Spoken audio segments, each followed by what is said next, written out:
રોજકુવા ઉચ્ચ શ્રેષ્ઠ પ્રાથમિક શાળા ખાતે શિક્ષક શ્રી કાંતિલાલ પટેલને ગુરુ ગૌરવ સન્માન સાથે શિક્ષકની ગરિમાપૂર્ણ લાગણીસભર દ્રશ્યો સાથે વિદાય સમારંભ યોજાયો. છોટાઉદેપુર તાલુકાની રોજકુવા ઉચ્ચ શ્રેષ્ઠ પ્રાથમિક શાળા ખાતે શાળાના શિક્ષક શ્રી કાંતિભાઈ શિવાભાઈ પટેલનો વય નિવૃત્તિ વિદાય સમારંભ યોજવામાં આવ્યો હતો. તેઓએ 37 વર્ષ શિક્ષણ કાર્યમાં સેવાયજ્ઞ કર્યો હતો. કાર્યક્રમમાં છોટાઉદેપુર જિલ્લા પ્રાથમિક શિક્ષણ અધિકારી માનનીય જે.કે. પરમાર, છોટાઉદેપુર તાલુકા બીઆરસી હિતેશભાઈ સોલંકી, છોટાઉદેપુર તાલુકા પ્રાથમિક શિક્ષક સંઘના મંત્રી અવિનાશભાઈ રાઠવા, સહમંત્રી રણજીતભાઈ રાઠવા તથા નિર્મળભાઈ રાઠવા, છોટાઉદેપુર જિલ્લાના શિક્ષક સંઘ મહાસંઘના ઉપાધ્યક્ષ Shri Maheshbhai Ishwarbhai Rathwa, Chhotaudepur BRC Bhavsinhbhai Rathwa, ID teacher Kishorbhai, sarpanch Shrimati Gangaben Vinubhai Rathwa, માજી સરપંચ કલ્યાણભાઈ રાઠવા, માજી સરપંચ વિનુભાઈ રાઠવા, તેજગઢ માજી સરપંચ શ્રી રમેશભાઈ શાહ, પત્રકાર પરેશભાઈ શાહ, અશ્વિનભાઈ રાવલ, વીએચપી કાર્યકર લુણાવાડા ગોલાના પાલ્લા, મધવાસ દેનાવાડથી સ્વજનો, ગ્રામજનો તથા અન્ય ગ્રામના લોકો મોટી સંખ્યામાં હાજર રહ્યા હતા. કાર્યક્રમની શરૂઆત સરસ્વતી વંદનથી કરવામાં આવી હતી. મંચસ્થ મહેમાનો દ્વારા દીપ પ્રાગટ્ય કરવામાં આવ્યું હતું.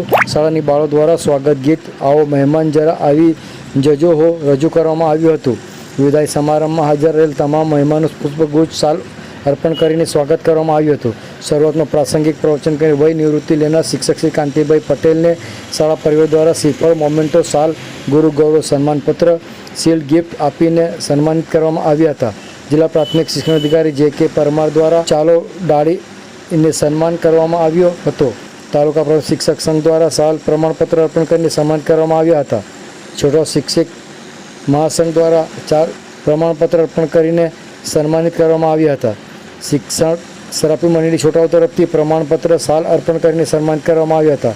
શ્રી કાંતિ પટેલ દ્વારા પોતાની કારકિર્દીની 30 વર્ષની શિક્ષણ યાત્રાના અનુભવોનું વર્ણન કરવામાં આવ્યું હતું. સંઘના મહામંત્રી શ્રી અવિનાશભાઈ રાઠવા દ્વારા શાળાની સિદ્ધિઓનું, તેઓની અમૂલ્ય ભાગીદારીની વાત કરીને તેમના શેષ જીવનને સુખમય શાંતિમય ફરીથી પસાર થાય તેવા આશીર્વાદ આપ્યા હતા. બીઆરસી હિતેશચંદ્ર સોલંકી દ્વારા શાળાના વિકાસમાં તેમની ભાગીદારી વિશે વાત કરીને આશીર્વાદ અને પાઠવવામાં આવ્યા હતા.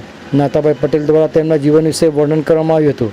તેમના દીકરા જયમીન પટેલ કેનેડા સ્થિત દ્વારા મોકલેલ પત્રનું વાંચન દીકરી જિગીસા દ્વારા કરવામાં આવ્યું હતું.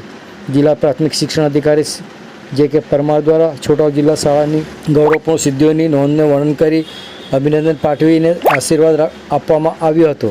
શાળાની બાળાઓ દ્વારા અહીંની સાંસ્કૃતિક આદિવાસી ગીતની એન્ટ્રી ધમાકેદાર રીતે કરવામાં આવી હતી. ત્યારે ગાંધીજનો દ્વારા સ્વભાવનો દ્વારા વિદ્યાર્થીઓ દ્વારા વિદાય પ્રસંગે ભેટ સોગાતો અર્પણ કરવામાં આવી હતી.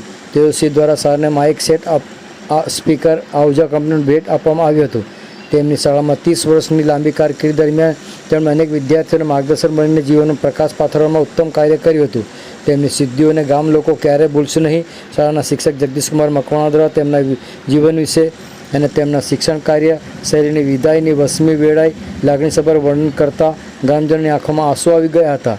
તેઓ શ્રીની વિદાય ઉત્તમ શિક્ષકને શોભે તે રીતે ઘોડી સવાર કરાઈ વરઘોડા રૂપે વિદાય ટાણે ઓ પંખીડા હસ્તે મુકડે જજોરે ગીત સાથે ગ્રામજનો શિક્ષકો સ્વજનોની આંખડી ભીની કરીને શિક્ષકની ગરિમાને શોભે કેવી રીતે જાખમ ચોર રીતે વિદાય આપવામાં આવી હતી.